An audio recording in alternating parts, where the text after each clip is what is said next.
ये महाविद्यालय है और यहाँ निर्माण की कला सिखाई जाती है।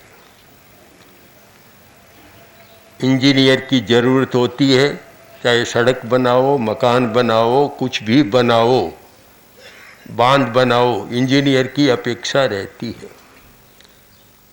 एक समाज की ज़रूरत है और उससे पूरा करने के लिए ऐसे महाविद्यालय चलते हैं। हमें समाज की ज़रूरत में प्राथमिकता पर विचार करना चाहिए। समाज की बहुत ज़रूरतें हैं, बहुत अपेक्षाएं हैं, उनमें प्राथमिकता किसको दी जाए,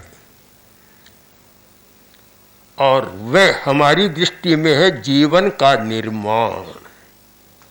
अपना इंजीनियर बनना सबसे पहले, फिर इंजीनियर बनना, अपने जीवन का निर्माण। अच्छा जीवन का निर्माण होता है तो मकान का भी अच्छा निर्माण होता है, बांध का भी अच्छा निर्माण होता है, सड़क का भी अच्छा निर्माण होता है। जिसके जीवन का निर्माण नहीं है उसके द्वारा जो निर्माण होता है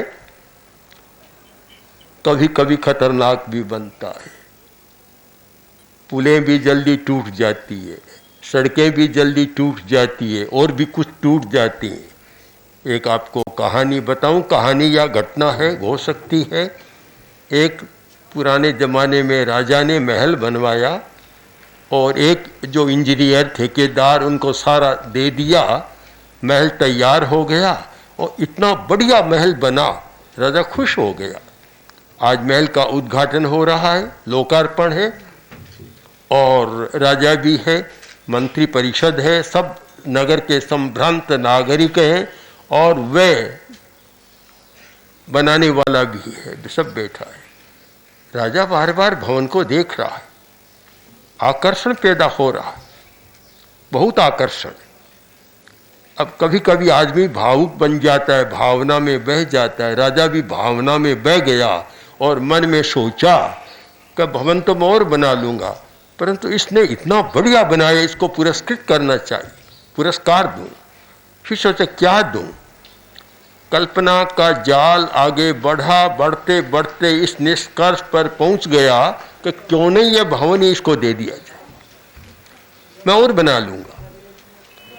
राजा ने भावना के साथ घोषणा कर दी कि इसने इतना बढ़िया भवन बनाया है और मेरे मन में इतनी भावना पैदा हो रही है और भावना की कल्लोलें उठ रही है, और भावना के आधार पर मैं भावना से अभिभूत होकर यह घोषणा करना चाहता हूं कि यह भवन इसी ठेकेदार को दे रहा हूं। तालियों की गड़गड़ाहट हो गई, सब लोग प्रसन्न, और राजा की उदारता पर भी प्रसन्न, सब प्रसन्न, केवल एक प्रसन्न